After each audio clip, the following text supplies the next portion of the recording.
சங்கர ஜெய ஜெய சங்கர. நம்மாத்து பெரியவா channel subscribe பண்ணுங்க. ஹர ஹர சங்கர ஜெய ஜெய சங்கர. ஸ்ரீ மகா பெரிவா சரணம்.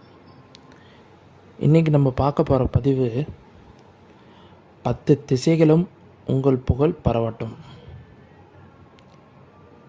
8 திசைகள் தானே உள்ளது, அது என்ன 10 திசைகள்? உள்ள போய் பார்க்கலாமா? 10 திசைகளும் உங்கள் புகழ் பரவட்டும் என்று பெரியவர்கள் வாழ்த்தி நாம் கேட்டிருப்போம். ஆனால் நாம் பார்ப்பதோ கிழக்கு, மேற்கு, வடக்கு, தெற்கு மற்றும் அவற்றின் மூலைகளில் என 8 திசைகள் மட்டும்தான் உள்ளது. அப்படியென்றால் மீதியுள்ள 2 திசைகள் எப்படி வந்தன? ஆன்மீக ரீதியாகவும் பிரபஞ்ச ரீதியாகவும் அண்டவெளியில் முழுமையாக 9 மற்றும் 10வது திசைகள் இரகசியங்கள் இதோ.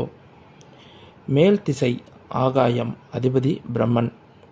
நம் தலைக்கு மேலே விரிந்து கிடைக்கும் எல்லற்ற ஆகாயமே 9வது திசை ஆகும். படைப்பு கடவுளான பிரம்மதேவன் இத்திசையை காப்பராக விளங்குகிறார்.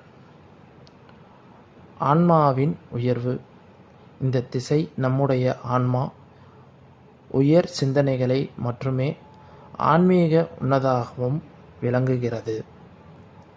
படைப்பாற்றல்.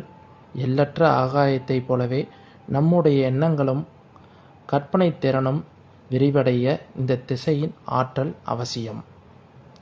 நாம் கையில் குவிந்தது போல் மேலே பார்ப்பது செய்யும் பிரார்த்தனைகளும் இந்த மேல் திசை வழியாக பிரபஞ்சம் போன்றவற்றை எல்லாம் இணைக்கின்றன. கீழ்த்திசை அதிபதி மகாவிஷ்ணு அனந்தன். நம் காலடியில் இருக்கும் இந்த பூமியும் பாதாளமே 10வது திசை ஆகும். உலகை காக்கும் கடவுளான மகாவிஷ்ணு ஆதிசேஷன் அனந்தன் வடிவில் இத்திசையை காவலராக விளங்குகிறார். நமக்கு உணவளித்து உறைவிடம் தந்து நம்மை தாங்கி நிற்கும் பூமிதான் ஆற்றல் இது.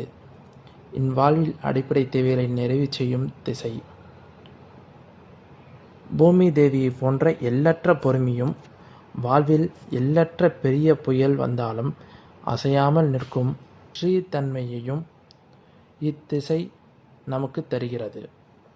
நாம் செய்யும் தர்ம காரியங்கள் உழைப்பு மற்றும் மண்ணிலை விதையாக விழுந்து விருட்சமாக நமக்கு பலன் தருகின்றன.